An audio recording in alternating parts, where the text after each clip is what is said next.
Houston, Sarah and Albert Joe McCarran.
Thank you.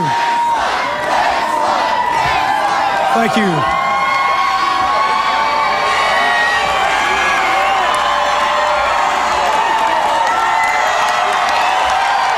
Thank you very much. Thank you. Thank you.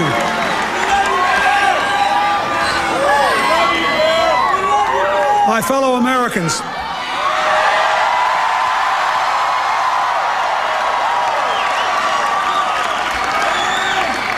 on this day, with high hopes and brave hearts, in massive numbers, the American people have voted to make a new beginning.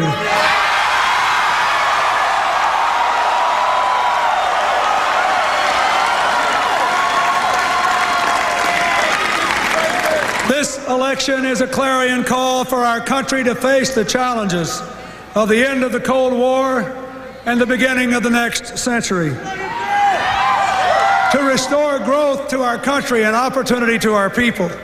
To empower our own people so that they can take more responsibility for their own lives. To face problems too long ignored, from AIDS to the environment to the conversion of our economy from a defense to a domestic economic giant.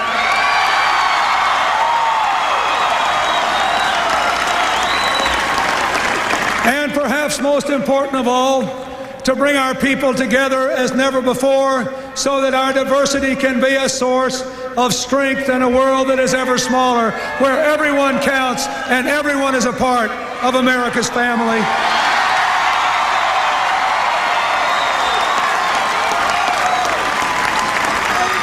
I want to begin this night by thanking my family, my wife, without whom I would not be here tonight.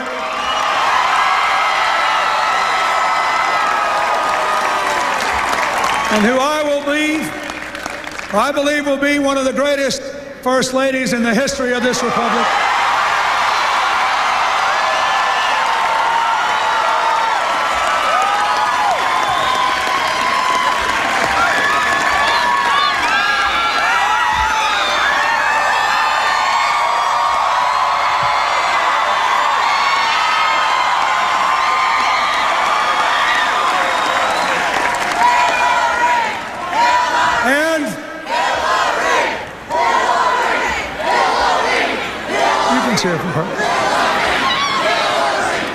I also want to say a special word of thanks to our daughter for putting up with our absence, for supporting our effort, for being brave in the face of adversity, and for reminding us every day about what this election is really all about.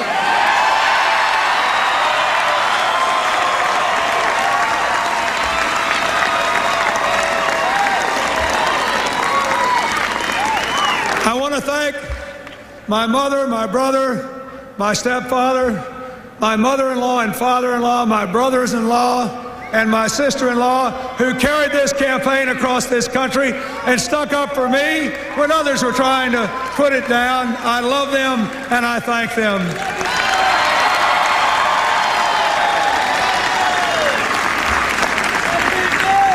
I want to thank the people of this wonderful small state.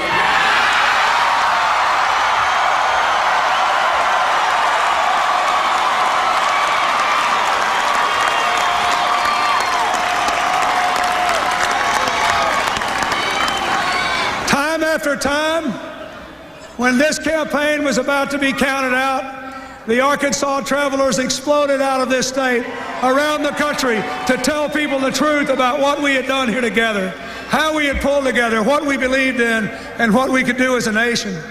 I had the best staff and cabinet you can imagine. They kept this state together, and even when we weren't here, we continued to lead the country in job growth, in keeping taxes and spending down, and in pulling the people of Arkansas together to show what we could do if the nation pulled together and moved forward too.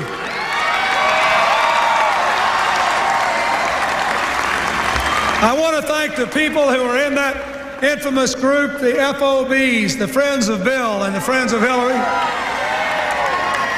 No person who ever sought this office was more aided by the friends of a lifetime, and I will never forget you. I want to thank the people in the new Democratic Party, headed by our chairman, Ron Brown, the new members of Congress, the new blood, the new direction that we are giving. And finally, I want to thank the members of my brilliant, aggressive, unconventional, but always winning campaign staff. They were unbelievable.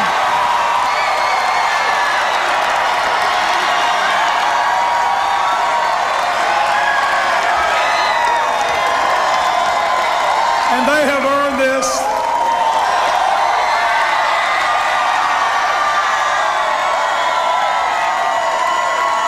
I want to say,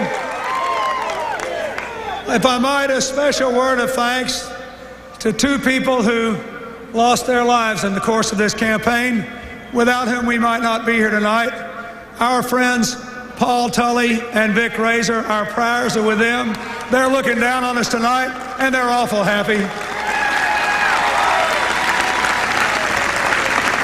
Not very long ago, I received a telephone call from President Bush.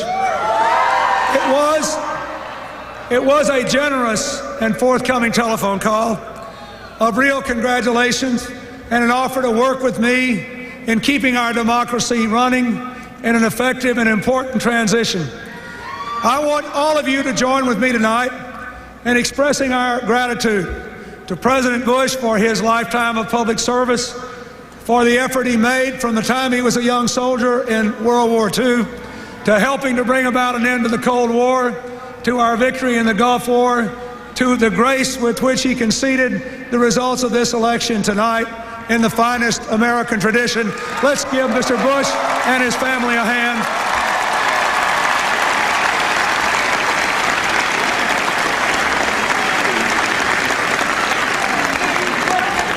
I heard tonight Mr. Perot's remarks and his offer to work with us.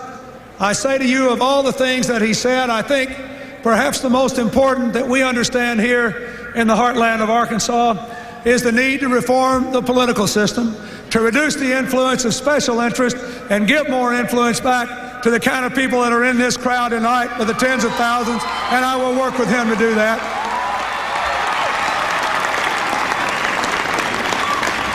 And finally, let me say how profoundly indebted I am tonight, beyond the folks at home, beyond the wonderful people who worked in this administration, the Lieutenant Governor and others to keep our government going, beyond all the others, I have to say a special word of thanks to my magnificent running mate, Senator Al Gore, and his family.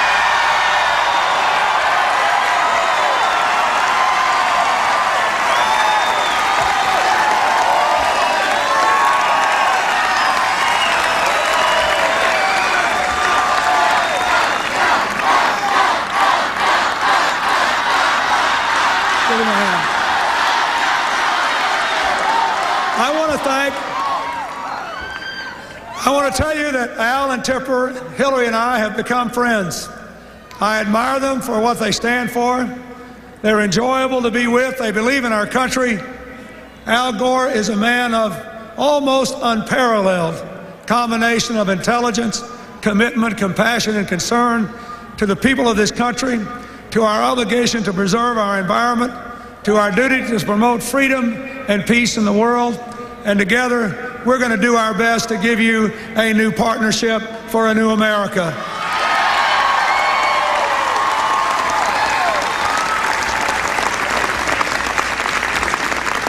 I want to thank Al's children, his brother-in-law, and his wonderful parents. They made about as many votes in some states as we did.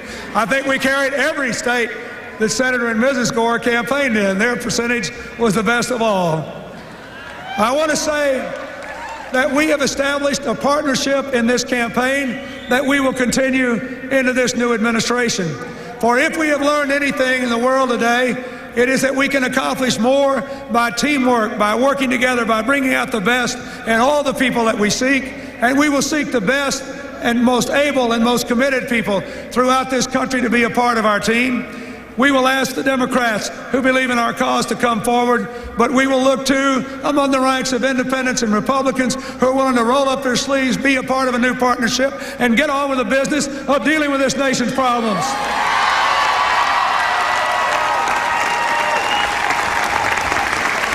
I remind you again tonight, my fellow Americans, that this victory was more than a victory of party. It was a victory for the people who work hard and play by the rules.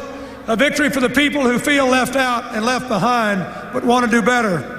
A victory for the people who are ready to compete and win in the global economy, but who need a government that offers a hand up, not a handout. That is what we offer, and that is what tomorrow we will begin to work to provide to all of you.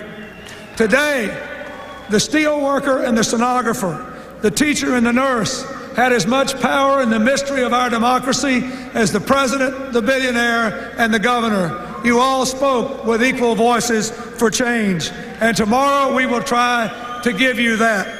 You can trust us to wake up every day remembering the people we saw in the bus trips, the people we saw in the town meetings, the people we touched at the rallies, the people who had never voted before, the people who hadn't voted in 20 years, the people who had never voted for a Democrat, the people who had given up hope. All of them together are saying, we want our future back, and I intend to help give it to you.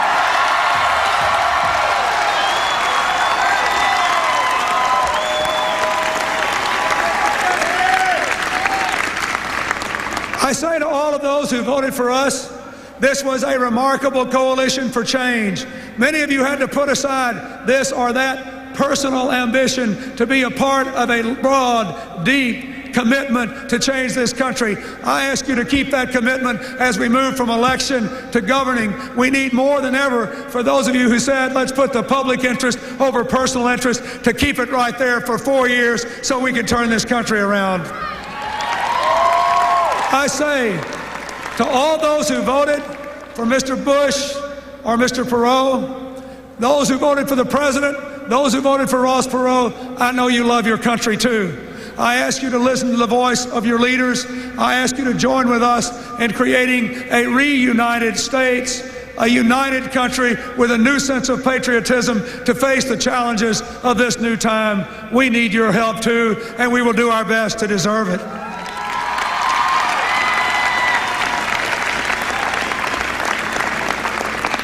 When we seek to offer young people the opportunity to borrow the money they need to go to college and the challenge to pay it back through national service, when we challenge the insurance companies, the drug companies, the providers and the consumers, the government to give us a new health care system, when we offer those on welfare new opportunity and the challenge to move to work, when we ask companies to take the incentives we offer to put American people to work and export American products, not American jobs, all of this is a part of a new patriotism to lift our people up and enable all of us to live up to the fullest of our potential.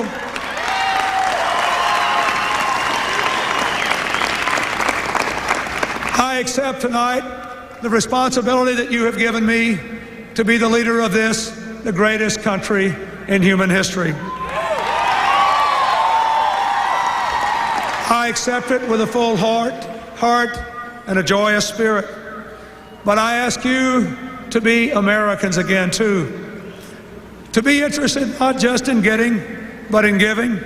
Not just in placing blame, but now in assuming responsibility. Not just in looking out for yourselves, but in looking out for others too. In this very place, 1 year and 1 month ago today, I said, we need more than new laws, new promises, or new programs. We need a new spirit of community, a sense that we're all in this together. If we have no sense of community, the American dream will continue to wither. Our destiny is bound up with the destiny of every American. We're all in this together, and we will rise or fall together. That has been my message to the American people for the past 13 months, and it will be my message for the next 4 years. Together, we can do it. Together, we can make the country that we love everything it was meant to be. I still believe in a place called hope. God bless America. Thank you all.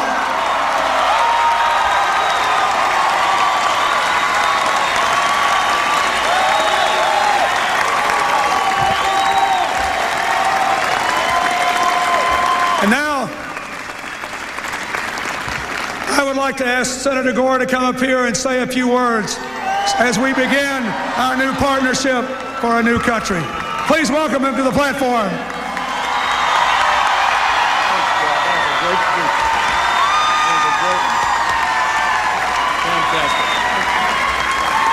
Thank you, President-elect Bill Clinton.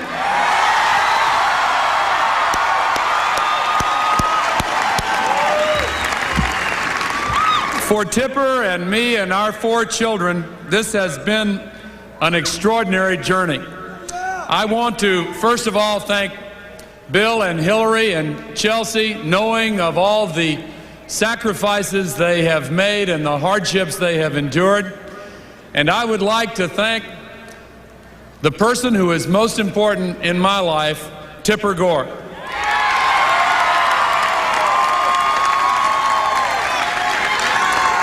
To our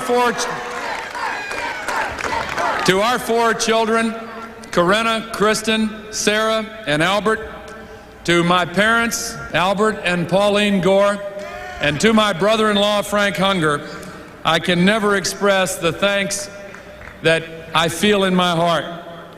This has been a time of discovery, a time of restored dreams and renewed hope, a time when the strength and promise of America has revealed itself, poised to meet the challenges of a new day.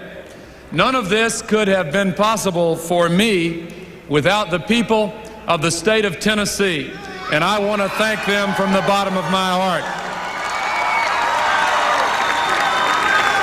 I also want to thank the wonderful men and women on the staff who have helped us secure this victory, and I want to say to all of you who have helped us reach this moment that I look forward to the high challenges of national office, and I consider it a matter of tremendous honor and pride to work in behalf of Bill Clinton to be successful in leading this nation toward a new and brighter future.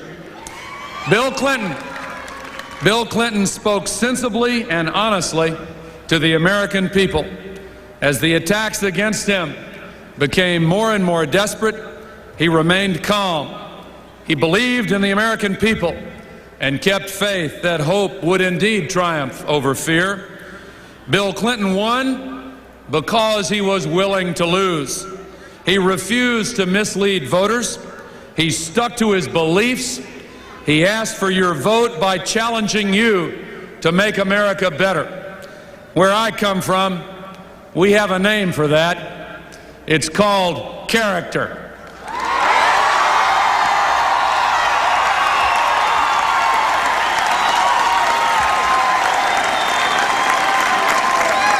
Bill Clinton will govern this nation in the same way. He truly is a new generation of Democrat. He believes in the rights of people but he believes in the responsibilities of citizens as well. Our government's policies must be changed. The promise of America depends upon a commitment that under freedom we will enable the strong to prosper, but we will not abandon those in need of help. While we give supreme value to the rights of the individual, we expect that freedom to be exercised with respect toward others and with decent restraint. We respect the values of community, and among them is our obligation to protect the environment in which we live.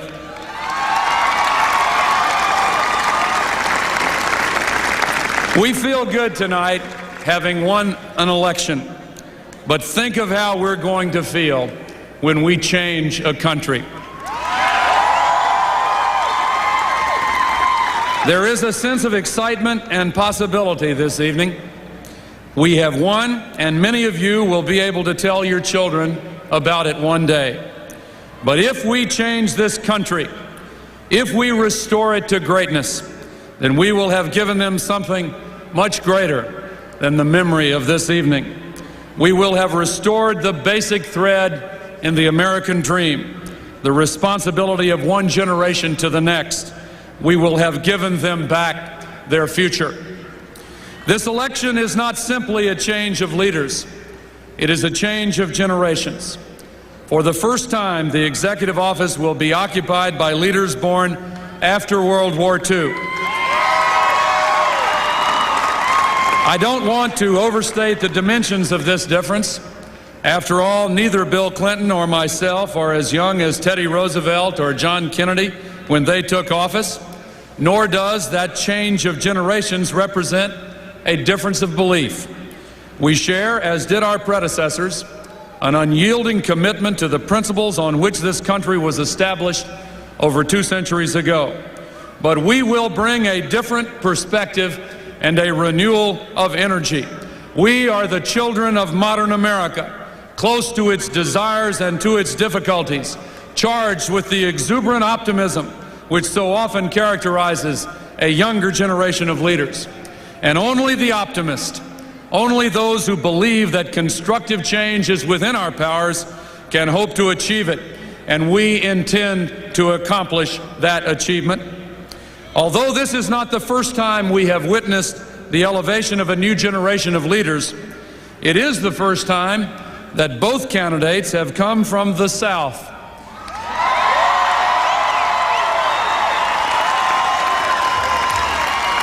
It is symbolically an expression of the reality that sectional wounds of the past are finally and irrevocably healed. We are one country now, and merit, not geography, will from this time forward be the only test for the highest offices our nation has. And we pledge to you to work toward the day when gender and race will also be totally irrelevant to the selection of our leaders.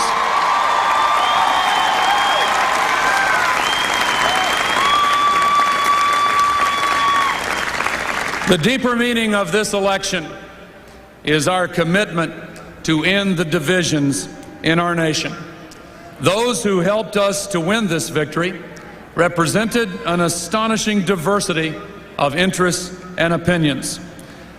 They were willing to put aside those differences in pursuit of a common cause. Let us now bring the same spirit of accommodation which won this election to the far harder task of governing this nation.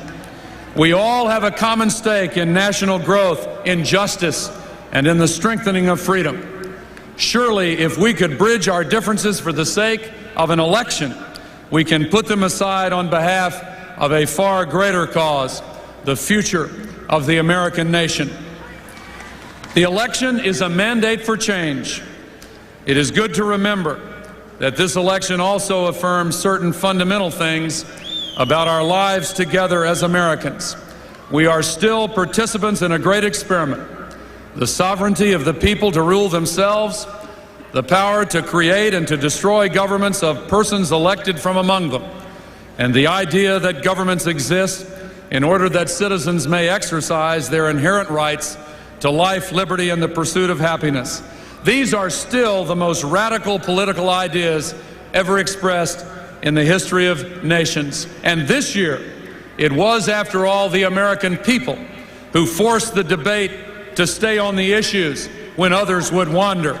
This year, it was you, the people, who disciplined our politics, our politicians, and everyone else to focus on the things that matter to you.